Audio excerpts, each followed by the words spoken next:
Hello, আমি উমা। আমার আরও একটি ভিডিওতে তোমাদের স্বাগত জানাই। আরও একটি কাজ নিয়ে তোমাদের সাথে চলে এসেছি আজকে আমি। তোমরা দেখে বুঝতেই পারছো এটা একটা হ্যারিকেন, কিন্তু এটা হ্যারিকেন নয়। ওই যে হ্যারিকেন শেপের যে চার্জার লাইটগুলো হয়, সেই চার্জার লাইট। ওই যে দেখতেই পাচ্ছ ভিতরে চার্জার লাইটের মানে যে বাল্বটা একটু ভেঙে গেছে বা আর খারাপও হয়ে গেছে, এই জন্য এটা বেকার পড়েই ছিল। তো সেটাকেই ভাবলাম আজকে আমি কাজে লাগিয়ে ফেলি। আর হ্যারিকেনের উপরে এরকম ধরনের ডিজাইনের কাজ হচ্ছে 2 নম্বর। আগে আমি একটা করেছি, যেটা বাড়িতে হ্যারিকেন ছিল, তো সেটার একটা কাজ করেছি, আর এটা হচ্ছে 2য় নম্বর। তো এই প্লাস্টিকের এই হ্যারিকেনটা আর যেই চার্জার লাইটটা খারাপ হয়ে গেছে, বেকার পড়েই ছিল। কিন্তু এটাকে হয়তো ফেলেই দিতাম, কিন্তু আমি ফেলে না দিয়ে এটার উপর কাজ করছি। তার কারণ আছে, অনেকটা স্মৃতি জড়িয়ে আছে এটার উপরে। সেই জন্য এই স্মৃতিটাকে ধরে রাখার জন্যই আমার এই কাজটা। চলো তোমাদের বলবো কী স্মৃতি গল্প করতে করতে। তো আর ওই যে বললাম, এখন হ্যারিকেনের ব্যবহার প্রচলন কমে গেছে। এখন তো মানে চার্জার লাইট এই সব জিনিসগুলোই চলে আসার পর হ্যারিকেনের প্রচলন কমে গেছে। প্রত্যেক বাড়িতেই হয়, আমার বাড়িতেও তো সাধারণত এরকম হয়েছে। আমার বাড়িতেও 2টো হ্যারিকেন ছিল, ওই যে ব্যবহার হয় না, সেই জন্য আমি একটা হ্যারিকেনকে এরকম রং করে সাজিয়ে রেখে ফেলেছি। আর এই যে এইটার উপরেও একটা ওই যে স্মৃতি জড়িয়ে আছে বললাম, মানে আমার মেয়ে তার বাবার বাড়িতে আসার সময় তার দাদু দিদা অনেক কিছুই জিনিস পাঠিয়েছিল, তার সাথে এই চার্জার লাইটটাও পাঠিয়েছিল। তো দীর্ঘদিন ব্যবহার করা যাবত চার্জার লাইটটা খারাপ হয়ে গেছে, তাই বেকার পড়েই ছিল। বেকার যখন পড়েছিল এটা হয়তো ফেলেই দিতাম, কিন্তু আমি ফেলে না দিয়ে এটাকেই আমি আমার সুন্দরভাবে কাজে লাগিয়ে এটাকে সাজিয়ে রাখবো। কেননা এটা তো স্মৃতি হয়ে থাকবে, ফেলে দিলে হয়তো চলে যেত, কিন্তু এটা আমি যে রং করে সুন্দরভাবে সাজিয়ে রাখবো, ও যখন বড় হবে তখন বলতে পারবো, এই দেখ তোর দাদু দিদা তোকে এটা দিয়েছিল, তাই না? ওই জন্যই এটা আমি সাজিয়ে রাখবো বলেই এটা আমার কাজ। আর এখানে ওই যে কাঁচের শেপটার মধ্যে এখানে রঙটা করলাম, যে ঘিয়া রঙটা করলাম, এখানে কিন্তু 3বার কোটিং দিয়েছি। একবার কোটিংয়ে কিন্তু জিনিসটা এত কালারটা এত পারফেক্ট আসতো না, সেই জন্য আমাকে এখানে 3বার কোটিং দিতে হয়েছে। আর অবশ্যই কোটিং দেবে একটা, মানে একবার রং করা শুকানোর পর আবার রঙের কোটিংটা দেবে। একসাথে কিন্তু 3বার কোটিং দিতে যেও না, তাহলেই হয়ে যাবে মুশকিল। রং অবশ্যই শুকিয়ে যাওয়ার পর কোটিংটা দেবে।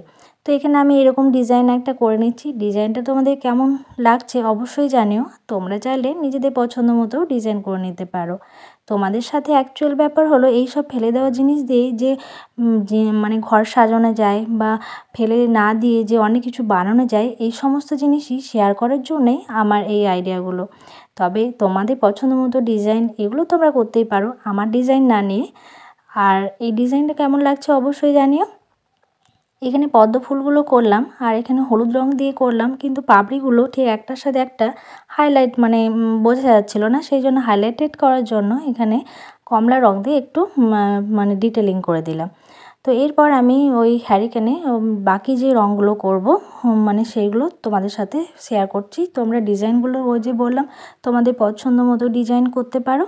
তো এখানে আমি যে হ্যারিকেনে যে রঙটা করলাম, যে রঙটা ছিল সেই রঙটাই করলাম, মানে এরকমই ধরনের, মানে একটু কমলা টাইপের এই রঙটা ছিল, তো সেই জন্য আমি ওই কমলা রঙটাই করলাম, অন্য রঙ আমি এখানে আর দিলাম না।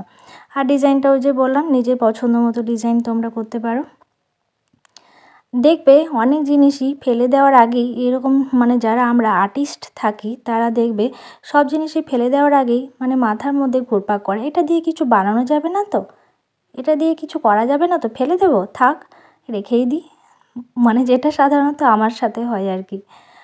তোমরা যারা এরকম ধরনের হাতে কাজ করো, আশা করি আমার মতোই হয়। জানিও তো আমার মতো তোমাদের কাদের কাদের হয়। কোনো জিনিস ফেলে দেওয়ার আগে একবার ভাবো যে ফেলে দেবো কি না। মাথার মধ্যে নিশ্চয়ই ভাবনাটা আসবে তোমাদের, যেমন আমার আসে। জানিও তো তোমাদের কাদের মধ্যে এরকম জিনিসটা হয়। তো এই দেখো এখানে আমি রঙটা প্রায় শেষের দিকেই হচ্ছে। এরপর আমি কিন্তু, হ্যাঁ আর একটা কথা, অবশ্যই রঙটা করার পর কিন্তু ভার্নিশ অ্যাপ্লাই করতে ভুলবে না। আমি ভার্নিশ অ্যাপ্লাই করছি রঙটা শুকিয়ে যাওয়ার পর। ভার্নিশটা অ্যাপ্লাই করলে একটু গ্লসি ভাব আসে, আর কালারটাও একটু স্টে করে। সেই জন্য অবশ্যই মানে রং করা শেষে ভার্নিশটা অবশ্যই অ্যাপ্লাই করবে। তো এখানে আমার প্রায় ওই যে বললাম শেষের দিকেই, তো এরপর আমি এখানে ভার্নিশটা অ্যাপ্লাই করেছিলাম।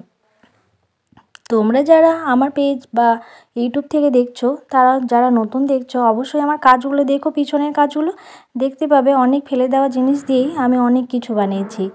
সেই জন্য অবশ্যই আমি তোমাদেরকে বারবার বলি আমার পেজটাকে ফলো করে রেখো ফেসবুক থেকে দেখলে, আর ইউটিউব থেকে দেখলে অবশ্যই চ্যানেলটাকে সাবস্ক্রাইব করে রেখো। আর এই ভিডিওটা তোমাদের কেমন লেগেছে অবশ্যই জানাতে ভুলবে না। যদি ভালো লেগে থাকে অবশ্যই লাইক কমেন্ট করে আমাকে এনকারেজ করো, যাতে তোমাদের সাথে নতুন নতুন আইডিয়া নিয়ে আসতে পারি, নতুন নতুন আইডিয়া শেয়ার করতে পারি। তো চলো আজকের মতো টাটা, পরে তোমাদের সাথে আসবো নতুন কোনো ভিডিও নিয়ে। আর ভিডিওটা দেখলে অবশ্যই লাইক কমেন্ট শেয়ার করতে ভুলবে না। টাটা।